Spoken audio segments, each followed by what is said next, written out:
Est-ce que tu connais Jean-Louis Conseil Foireux? Jean-Louis Conseil Foireux, c'est un mec qui te donne des super conseils pour développer ton activité et ces conseils ils sont complètement bidons. Et Jean-Louis Conseil Foireux, si tu consommes du contenu, attention parce qu'il sévit partout et n'importe où. Et ce que je veux t'éviter dans cette vidéo, c'est de trop l'écouter et je vais te donner 5 conseils que Jean-Louis Conseil Foireux, justement, te donnerait si tu veux non pas développer ton activité, mais bien la planter. On y va avec le premier. Le premier, c'est attends le bon moment. Et oui, Jean-Louis, attends le bon moment. Qu'est-ce que ça veut dire attendre le bon moment? Ça, je crois que c'est vraiment un des plus foireux conseils que tu peux entendre. Alors, effectivement, il ne s'agit pas de partir banzai tête baissée, mais ça n'empêche que attendre le bon moment, il vient jamais en fait. Si tu attends que la Lune, que les planètes s'alignent, c'est comme pour tout. Si tu attends le bon moment pour faire un gamin, si tu attends le bon moment pour te caser, si tu attends le bon moment pour partir vivre une expérience à l'étranger, n'importe quoi, je ne sais pas, tu peux attendre très longtemps et c'est jamais le bon moment. Le bon moment, il vient de là, de quand c'est bon pour toi, il ne vient pas de l'extérieur. Et attendre quoi? Attendre que l'opportunité passe en fait. Attendre que des mecs ou des nanas te passent devant et avec plus de fluidité, avec plus de vélocité, avec plus de simplicité, proposent leur offre, communiquent, développent leur activité. Tu vois, attendre le bon moment, c'est l'antithèse de l'entrepreneuriat. Et je vais donner un exemple tout bête. Quand ma femme a accouché, donc c'était fin 2020, on ne savait pas trop la date forcément, et j'avais pris un rendez-vous avec un média buyer, un consultant pour m'accompagner sur mes pubs Facebook. Et c'est un jeudi, il s'avère que ma femme accouche le mercredi après-midi. Et là, je me dis, si j'avais une campagne qui tournait qui n'était pas terrible, et je me dis là, si je prends pas l'appel, ça va être relou parce que ça va tout reporter, etc. Et en fait, ce que j'ai fait, j'ai fait l'appel dans la salle de bain de l'hôpital où mon fils est né. Voilà, je me suis assuré que ma femme allait bien, que le petit dormait, etc. Donc c'était bon, j'ai fait l'appel, je me souviens, j'étais par terre à l'entrée de la salle de bain et j'ai fait l'appel avec ce gars, on a travaillé ensemble et on a eu une campagne qui a très très bien tourné. Si j'avais attendu le bon moment, si je m'étais dit, alors j'avais demandé à ma femme si elle était ok, etc. Si j'avais attendu le bon moment, si j'avais reporté, peut-être que cette campagne ne m'aurait pas amené autant de clients. Donc attendre le bon moment, vraiment, tu veux éviter. Le deuxième conseil qui est bien foireux, c'est propose quelque chose qui te passionne.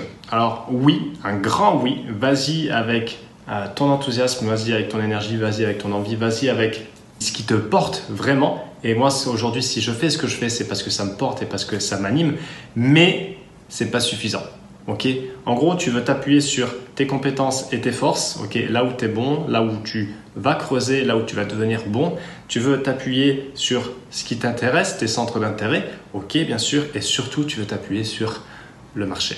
Ok, toujours in fine le marché. Et tu vois, à commencer quelque chose, tu n'as pas forcément besoin d'être un grand passionné pour apprendre à aimer quelque chose. Imaginons tu apprends, tu dis tiens, tu as un peu d'intérêt pour le copywriting, c'est pas forcément ta passion, copywriting comme autre chose, mais tu creuses et plus tu vas creuser, plus tu vas apprendre, plus tu vas devenir compétent, donc plus tu vas prendre du plaisir et donc plus tu vas vouloir creuser et avoir cette boucle-là. Tu vois ce que je veux dire? Il n'y a pas besoin d'avoir une passion débordante. Trouve juste quelque chose qui t'intéresse et qui te donne suffisamment d'envie pour aller plus loin, pour devenir vraiment bon dans ce domaine.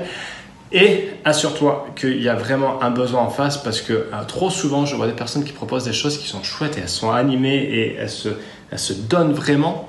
Mais en fait, derrière, en face, il n'y a pas le besoin. Il n'y a pas le besoin. Et ça, c'est triste, c'est malheureux, mais la réalité est telle que toi, si tu n'as pas besoin de quelque chose et que tu vois quelqu'un en face qui te propose cette chose-là, tu vas t'en moquer en fait. Tu vas t'en ficher, c'est pas ton problème si elle a mis son cœur et ses tripes là-dedans parce que ça répond pas à un besoin, ça répond pas à une envie chez toi. Donc vraiment, quelque chose qui te passionne, oui, mais. Troisième conseil de Jean-Louis Conseil Foireux, suis une énième formation pour devenir encore meilleur dans ta pratique.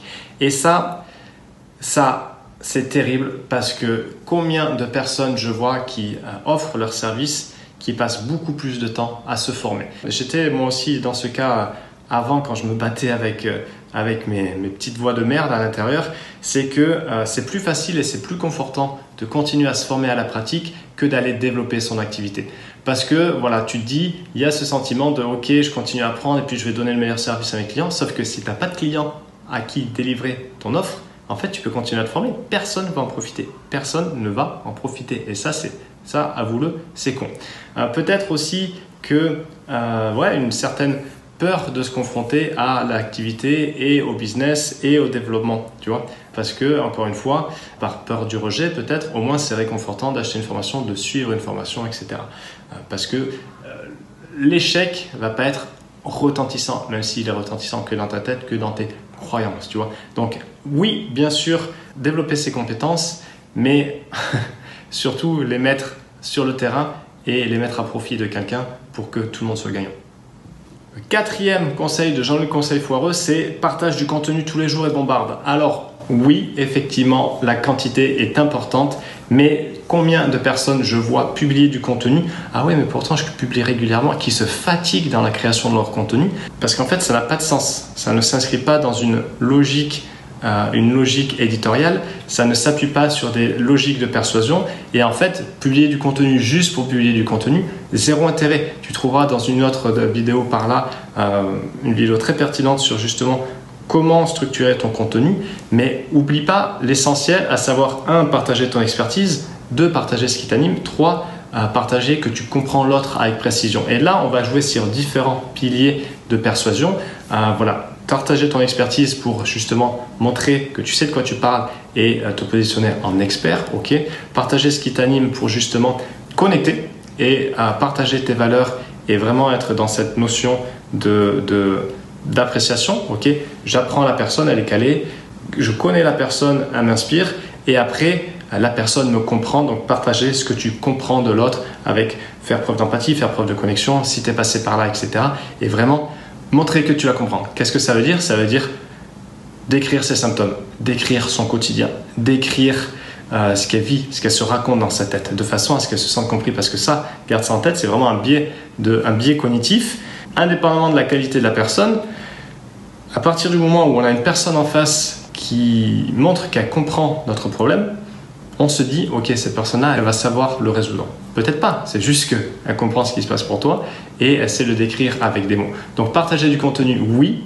Régulièrement, oui, tous les jours si tu veux, mais appuie-toi sur quelque chose de pertinent, d'efficace, qui va vraiment servir ton activité et avec une vraie stratégie derrière, parce que autrement, c'est vraiment pisser dans ton violon.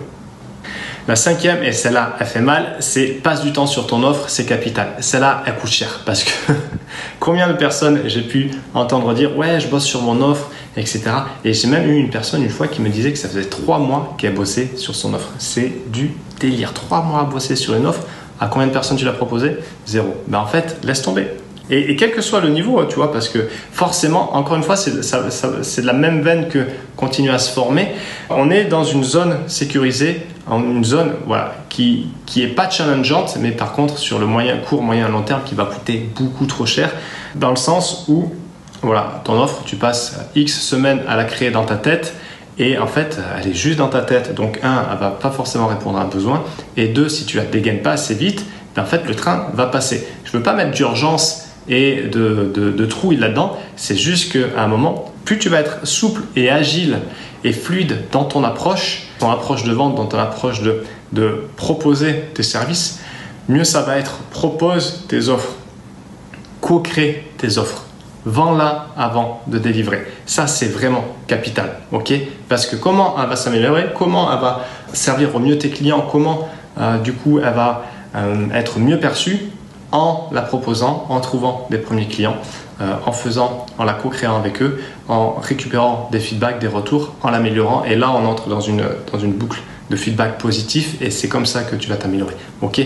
Donc vraiment, il y a une expression en anglais, start cheap and dirty, démarre bon marché et sale. Ça veut dire passe pas du temps sur une page de vente à soigner les boutons, la couleur, le graphisme, etc. Va proposer ta putain d'offre. Ok, écoute, fais preuve d'audace, écoute, améliore, propose de nouveau et en avant les éléphants. Donc voilà, c'était les 5 points, les 5 conseils de Jean-Louis Conseil Foireux que je te propose d'éviter. Ok, quel que soit ton niveau, parce que peut-être que tu as des offres, etc. et que tu vas en proposer d'autres. Ok, là, l'idée, c'est vraiment que tu sois dans une certaine agilité, dans une certaine souplesse, dans une certaine fluidité et que tu sois, certes, porté par ton enthousiasme, ton intuition, etc., mais que tu n'oublies pas non plus le côté pragmatique, le côté marché. Yin, yang, tout s'équilibre et c'est vraiment un équilibre à trouver et c'est comme ça que tu vas avancer dans ton activité. Voilà, j'espère que ça t'a aidé. Je te dis à très vite pour une prochaine vidéo. Salut!